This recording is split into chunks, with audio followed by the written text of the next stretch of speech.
here to give y'all all of my tips and tricks on how to stack your coins, how to save money, and how to see your bank account continuously go up.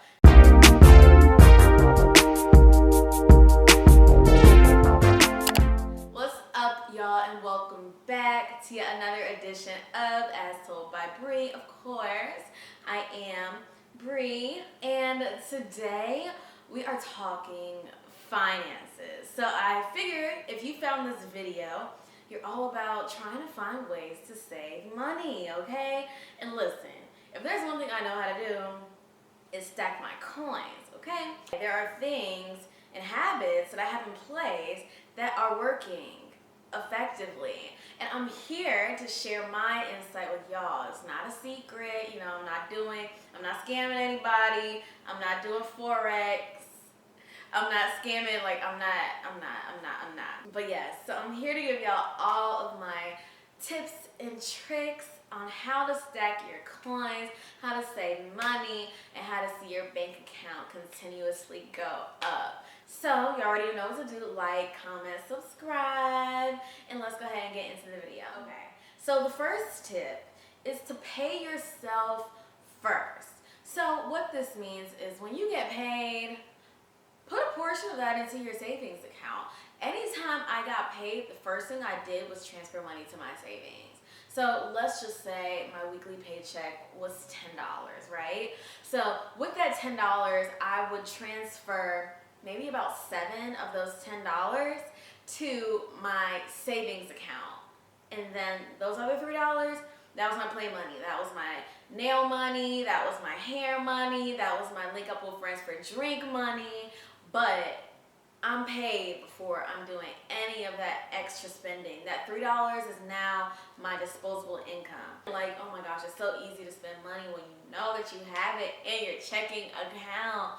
So, first things first, pay yourself. Okay, tip number 2. So, listen, I am guilty of this. I am very, very guilty of this. Cancel all the subscriptions you're not using, okay? Listen. There are things that you probably have subscribed to a year ago that are still taking auto payments out of your account every single month. And you may not notice at the time, like it may be $9 here, $5 here, $20 there. But listen, it adds up. Trust me, I know. Like, I'll be looking at my account sometimes and I'm like, dang, how do I only have X amount of dollars in my checking account? And then I'm like, oh, Apple Music just took $50. Okay, maybe not Apple Music, but Apple. Y'all know when the subscriptions come through on your bank statement, it says Apple. It never says what it is, but it's Apple. Probably something that I'm not even using anymore. Like my HBO subscription, when Insecure was on air, not on air, but like when they were in season, I subscribed to HBO because I wanted to watch Insecure. But now Insecure isn't on. But guess what? HBO is still taking my money. I'm embarrassed to say how much money Savage Fenty has taken from me over the course of the past year, and I have not bought a single thing. So I'm gonna let y'all do the math. Savage Fenty charges $50 a month for their membership, right? Oh God, okay. I was subscribed for 10 months, not purchasing anything.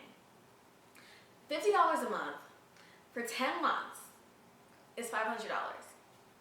Wasted. Well, let me not say wasted because I can still go and access my store credit, but nonetheless, like Rihanna is making money off of me not doing anything because I haven't canceled my subscription. So, like I said, just go ahead and cancel your subscriptions. Just do it. You'll save so much money. Trust when I say. So next, create a budget. So I know this sounds simple, it sounds easy, it sounds like a no-brainer, but you'd be surprised how many people don't operate within a budget, okay? So there are tons of free resources for you online.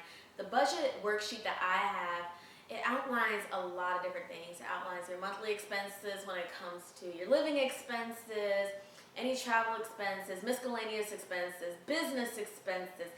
entertainment expenses, educational expenses. If you're doing an online course where there's a reoccurring cost every month, that is something that you want to outline on your budget. Also, on your budget, you definitely want to put how much you plan to transfer to your savings account on your budget.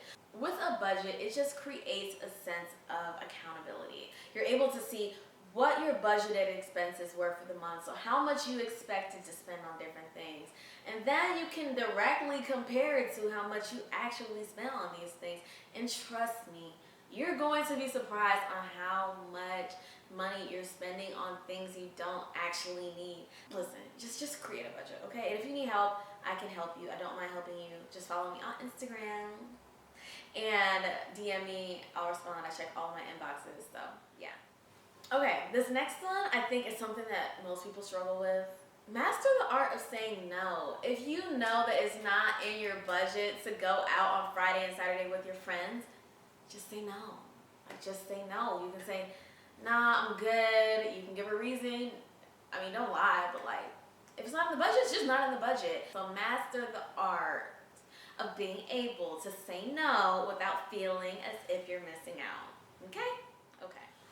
Okay, one thing that worked really well for me every year when it came to saving money, I always set a monetary goal for myself. So, at the beginning of each year, whether I was creating a vision board or just lining out my goals for the following year or the upcoming year, I always had monetary goals. Like, I always had a savings goal. And anytime I created a savings goal, I exceeded it. It's just way better to have a vision. It's better to start with the end in mind, and then that way you can do things to kind of work backwards to make sure that you're hitting your goal at the end of the year. Like last year I hit my savings goal in like May, but that was because I was intentional. So become more intentional about your money. Like, become more intentional about your monetary goals. Okay, y'all, listen, my favorite line is, you know what, I'm good, I got food at the crib. Listen, cooking will save you so much money. Cutting back on eating out will save you so much money. Get groceries. Groceries last longer anyway. And plan out your meals. I know it sounds easy or it sounds like common sense, but you'd be surprised how planning out your meals can cut back on the extra money that you're spending. Because if you're not planning out your meals, by the time you're hungry, it's too late. Like, you're out and about, you're running errands, and you're gonna stop for food at, I don't know, Chipotle, McDonald's, Chick-fil-A, and although it's just maybe $10 right now, if you're doing that every other day, and there are 30 days in a month, that's $150 just on like one meal throughout the day. Like, that's just lunch. Like, that doesn't even include your dinner or your breakfast. So get your groceries, but don't go to the grocery store hungry, because then you're gonna get stuff you don't need.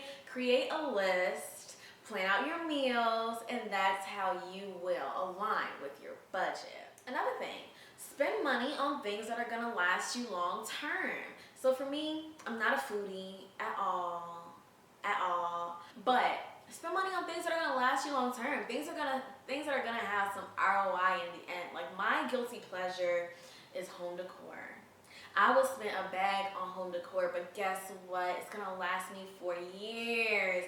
Like, some people spend money on clothes, some people like to spend money on hair, beauty, shoes, whatever the case. Me, it's decor, but guess what? When I buy my decor, I can see it for years. So I recommend investing your money into things that are going to last you long term or that are going to make you more money. I mean, this is simple. The next tip is very simple. Only buy things you need. Once you go through that budget and you realize how many of the things on your bank statement are things that you wanted and didn't need, you're gonna come to your senses very quickly. Trust me when I say this. So only spend money on things that y'all actually need. Like, when you cut back on the wants and the things that are just like nice to have, trust. I feel like I've said trust like 10 times in this video. But trust, like, you will see a significant amount of savings in your bank account. Tip number 9, listen, we're all guilty, okay? Even me. No spontaneous purchases, okay? Spontaneous purchases will be the death of us, okay? And when I say a spontaneous purchase, because I've been guilty of this in the past. One day I was at Atlantic Station. I live in Atlanta, for those who don't know. I was at Atlantic Station and I was going to H&M to take something back to the store. I'm leaving out of Atlantic Station and I see Target. And I'm like, Target.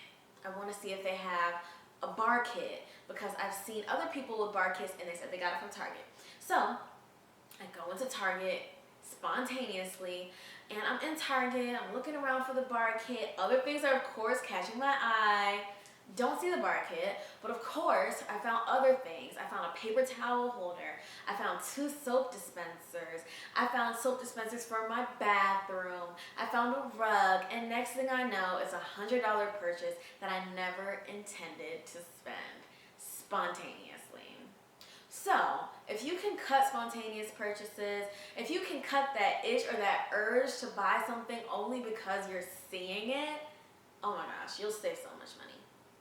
You'll save so much money. Take it from me. Cut your spontaneous purchases. And then lastly, reward yourself. Saving money is something that's not easy for everybody to do. So when you do it, reward yourself. You deserve it. You've been disciplined. You've stuck to your goals. You've stuck to your vision.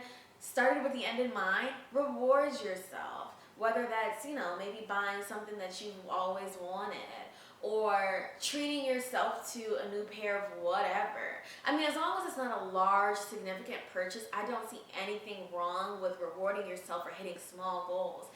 I've said it before and I'll say it again. I think it's important to celebrate your goals along the way. So if your goal for this year is to save $10,000, okay, when you hit $2,000, okay, maybe treat yourself to some new perfume. When you hit $5,000, okay, maybe treat yourself to some fresh bundles. When you hit $7,000, treat yourself to a new bathroom set. Hell, I don't know, I'm just using examples. But find ways to treat yourself, because that's how you'll stay motivated. And with saving money, you have to stay motivated, because it's easy to get sidetracked. With any goal, really, it's very easy to get sidetracked. So find ways to reward yourself along the way, and the end goal will be so much more rewarding.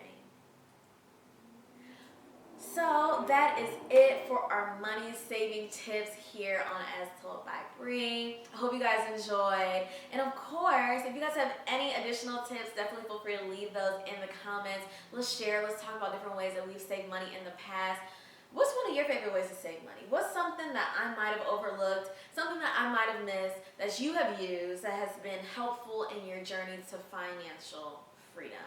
So, like, comment, subscribe, and follow me on Instagram at Brianna J. Weaver, and I will see y'all in my next video. Later.